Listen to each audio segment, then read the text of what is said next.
Hello friends, இன்றைக்கி நம்ம எந்த படம் பார்த்தோம்னா பிடி சார். இன்றைக்கி தான் படம் ரிலீஸு. எஃப்டிஎஃப்எஸ் படம் போய் பார்த்தாச்சு. படம் யாருக்காக பார்த்தீங்கன்னு கேட்குறீங்களா? கண்டிப்பாக வேறு யாருக்கு, நம்ம க்ரஷ் காஷ்மீராக்காக மட்டும் இல்லை, நம்ம ஆதி அண்ணாவுக்காகவும் சேர்த்து பார்த்தாச்சு.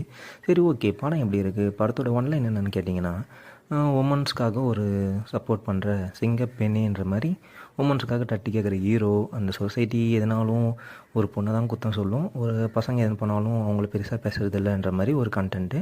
இந்த படத்தை கொஞ்சம் ஜாலியாகவும் கொஞ்சம் சீரியஸாகவும் எடுத்துகிட்டு போயிட்டு கண்டிப்பாக இன்டர்மிஷன் எல்லாம் மாமன் கிளைமேக்ஸ் பார்த்துருப்பீங்க. அந்த படத்துக்கு ஈக்குவலாக அந்த கூஸ் பம்ப்ஸ் எப்படி இருந்ததோ அந்த அளவுக்கு இருந்தது இன்டர்மிஷன் சீனு. கிளைமேக்ஸ் ட்விஸ்ட்டும் வந்து வேறு லெவலில் இருந்தது.